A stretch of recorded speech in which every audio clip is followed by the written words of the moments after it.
ये रिश्ता क्या कहलाता है में हुई अभीर और रूही की लड़ाई। एक बार फिर से रूही ने अभीर को कर दिया अभीरा के खिलाफ भड़काना शुरू।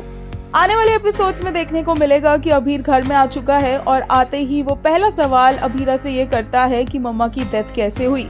और इससे पहले अभीरा उसे कुछ बोल पाती, बीच में आती है रूही और बोलती है कि तुम्हारी बहन के पति अरमान की वजह से ही तुम्हारी मम्मा की अक्षरा मासी की डेथ हुई थी।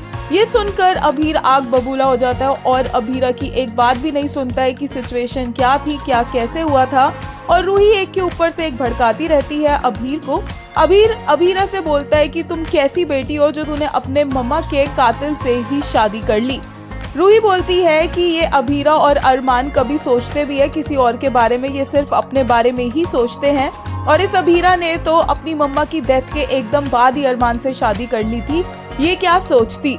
ये सुनकर अभीर को और भी गुस्सा आता है और वो बोलता है कि तुम कैसी बेटी हो। वो बोलता है कि उसने सोचा था कि उसे उसकी मम्मा मिलेगी, वो उनसे बातें करेगा, उनसे गले लगेगा और उनसे बहुत ज्यादा प्यार लेगा, लेकिन उन्हें एक ऐसी बेटी मिली है जिन्होंने उनकी डेथ के बाद उनके मरने की वजह से ही शादी कर ली।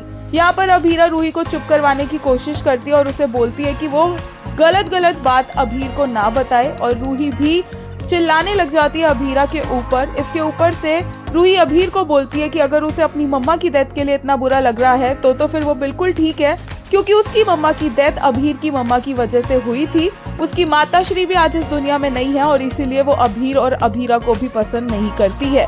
इसके बाद अभीरा रूही से लड़ना शुरू कर देती है और अभीर को इन दोनों बहनों को लड़ता देखकर बहुत गुस्सा आता है और वो बोलता है कि तुम दोनों कितनी लड़ाकी हो और कितना ज्यादा उसका सिर खा लिया है रूही और अभीरा ने मिलकर। अभीर बोलता है उसे वहाँ पर रहना ही नहीं है और वो वहाँ से चला जाता है।